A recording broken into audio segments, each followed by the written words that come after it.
आखिर कब तक?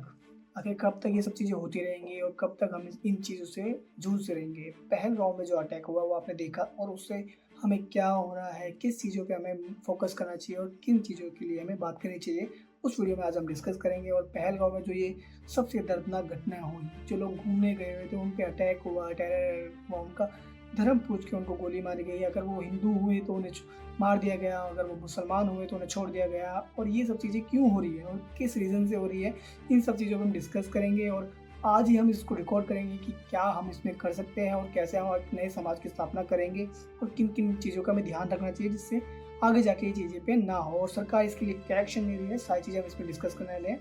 तो चलिए स्टार्ट करते हैं। सबसे पहले हम डिस्कस करते हैं कि पहलगाँव में हुआ क्या। वहाँ पे कुछ टूरिस्ट घूमने गए हुए थे, जैसे कि कश्मीर में पहलगाँव है, कश्मीर में एक गाँव है पहलगाँव। वहाँ पे कुछ टूरिस्ट घूमने गए हुए थे और वहाँ पे वो सबसे ऊपर, वो पहाड़ों के ऊपर जाकर एक प्लेस है जिसे मिनी स्विट्ज़रलैंड भी बोलते हैं, वो सबसे मेन टूरिस्ट स्पॉट हुआ था। आज तक वहाँ पे कोई भी टेररिस्ट अटैक नहीं हुआ था, कोई भी हिस्ट्री नहीं थी जिसपे वहाँ पे थोड़ी सिक्योरिटी ज़्यादा बढ़ाया जा सके, या ज़्यादा सिक्योरिटी भी नहीं थी जिस वजह से यहाँ पे अटैक हुआ। और जो ये आतंकी हमला हुआ है वो इसलिए हुआ क्योंकि वहाँ पे सिक्योरिटी बहुत कम होती है, चेकिंग भी बहुत कम होती है, जिस वजह से। और वहाँ पे थोड़े जंगल्स और गुफाएं, केव्स बहुत ज़्यादा बने हुए हैं, जिन वजह से ये चीज़ें हुई। क्योंकि वहाँ पे कोई भी हिस्ट्री नहीं थी टेरर अटैक की आज तक की। 40 साल 30 साल हो गए हैं, कोई भी ऐसा टेरर आज तक नहीं हुआ था। बट आज हुआ इसलिए हुआ क्योंकि वहाँ की जो सिक्योरिटी थी वो थोड़ी धीमी पड़ गई थी और वहाँ पर आज तक कोई हिस्ट्री नहीं थी, इस वजह से वहाँ पे अटैक हुआ। और वहाँ पे अटैक कैसे स्टार्ट हुआ थोड़ी सी इसमें डिस्कशन कर लेते हैं। और वो ये कुछ क्लिप है जो मैं आपको दिखाता हूँ।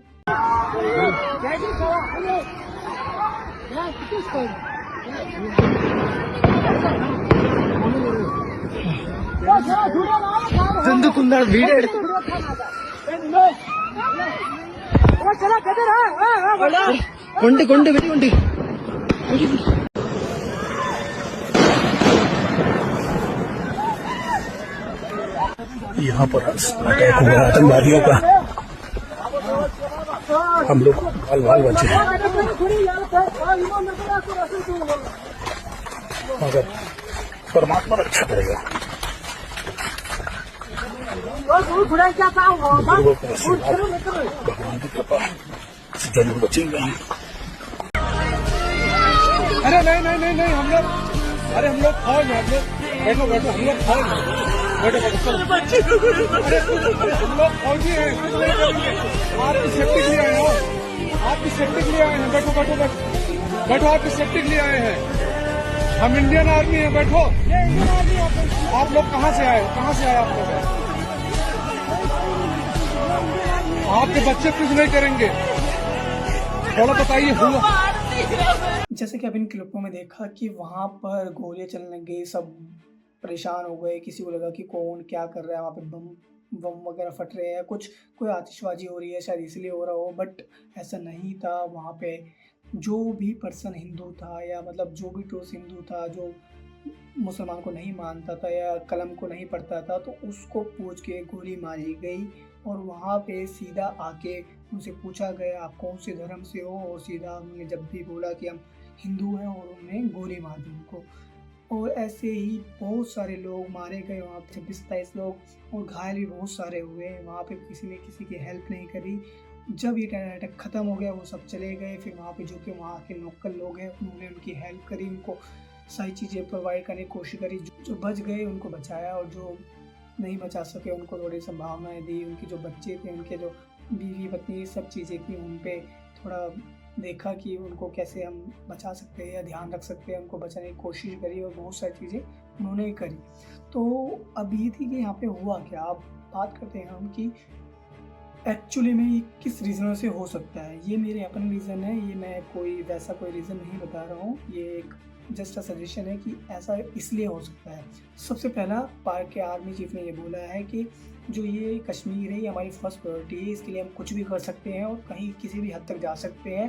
तो पहला रीज़न हम ये मानते हैं कि पाक का जो चीफ ऑफिसर है उसने ये अपनी स्पीच में बोला है, और स्पीच की वजह से ये चीज़ें हुई है जो कश्मीर में आज हुआ, मतलब पहलगाँव में हुआ है टेरर अटैक इस वजह से भी हो सकता है। सेकंड है कि जो वक्त बिल इंडिया में लाया जाने वाला है या लाया जा रहा है या उसके ऊपर बात चल रही है वक्त बिल के ऊपर, उसकी ये सेकंड रीज़न हो सकता है। थर्ड रीज़न है कि हाफिज़ सईद नाम का एक टेरर अटैक का ग्रुप, फ्रंट नाम से कोई ग्रुप है टेरर अटैक का, उसने ये करवाया है क्योंकि वो चाहता है कि कश्मीर को अपने अंडर लिया जाए और कश्मीर पे अपना राज किया जाए। तो ये 3 रीज़न हो सकते हैं कि एक तो वक्त बिल, एक जो पाक के चीफ ऑफिसर है उन्होंने ऐसा बोला कि Kashmir is our first priority, third is Hafiz Saeed जो इस टेरर अटैक की जिम्मेदारी लेता है और चाहता है कि जो कश्मीर है वो हमारा हो जाए या जो भी चीज़ें हैं। ये था कि ये रीज़न क्यों हुआ, किस लिए हुआ और अब इसका कंक्लूजन क्या हो सकता है और क्या हमें करना चाहिए और क्या हम इसके बारे में सोचते हैं, उस बारे में थोड़ा डिस्कस करते हैं। इसका कंक्लूजन यही है कि कब तक हम डरते रहेंगे, कब तक हम ऐसे जीते रहेंगे। हिंदू मुस्लिम कौन कर रहा है? हम लोग नहीं कर रहे।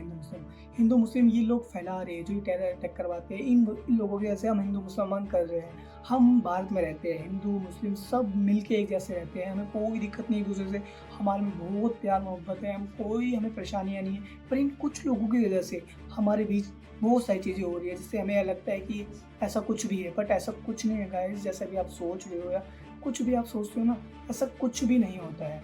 हिंदू मुस्लिम ये सिर्फ हमें भड़काने के लिए किया जाता है ताकि हम आपस में ही लड़ मर के सब चीज़ें करें, बट ऐसा नहीं होता है गाइस। हम बहुत प्यार मोहब्बत से सब चीज़ें रह रहे हैं, हमारे में कोई दिक्कत नहीं है, हमें कोई परेशानी नहीं है एक दूसरे के साथ रहने में। बट क्या ये कब तक चलेगा? ये मतलब ना वहाँ पे सिक्योरिटी है, ना वहाँ पे कुछ है, ना चीज़ें हैं। कश्मीर में भी कोई सिक्योरिटी नहीं है, मतलब सिक्योरिटी है भी तो कहाँ है जहाँ पे सब लोग हैं, जहाँ पे अब देखो पहलगाँव में ये अटैक हुआ, किसी को भनक भी नहीं हुई कौन कहाँ से कैसे निकल के आया, कब आया, कैसे आया, किसी को कोई कुछ नहीं पता है क्योंकि वहाँ पे इतने गहरा जंगल है, बहुत बड़ा जंगल है वहाँ पे इतने बड़े बड़े जंगल है कि वहाँ पे गुफाएं हैं, जंगल्स है, सिक्योरिटी बहुत कम है और बहुत लॉन्ग वे में वो फैला हुआ है, जिस वजह से अभी तक उनको पकड़ा नहीं जा सका है। और ज़्यादा सिक्योरिटी रखने का वहाँ पे यही रीज़न था कि वहाँ पे 30-40 सालों से कोई भी टेरर अटैक नहीं हुआ था, वो टूरिस्ट पर अटैक नहीं करते थे। बट अब जो माहौल बन चुके हैं वो क्या हमें बताता है कि क्या आप कश्मीर में जाना अलाउड नहीं है या कश्मीर में नहीं जा पाएंगे हम, क्योंकि कश्मीर में अगर नहीं जाएंगे तो वहाँ के जो लोकल वेंडर्स है या जो भी लोकल सप्लायर है मतलब जॉब्स है, वहाँ की जो मेन कश्मीर की जो अर्निंग है ना वो यहीं से आती है। मतलब जब हम इंडिया से मतलब हम लोग वहाँ पे घूमने जाते हैं, फिरने जाते हैं, अब इस अटैक के बाद वहाँ का क्या हाल होने वाला है आप ही खुद सोच सकते हो। और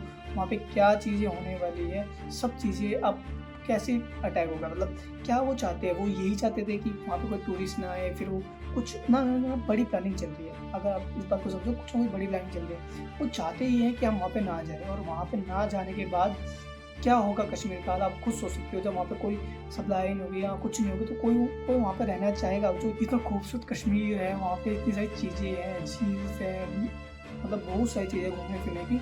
अब वहाँ पे कोई नहीं जाएगा तो वहाँ की अर्निंग क्या होगी, वहाँ की अर्निंग जीरो होगी और वो सब ख़त्म हो जाएगा। वो कश्मीर जो था इतना खूबसूरत वो सब बर्बाद हो जाएगा।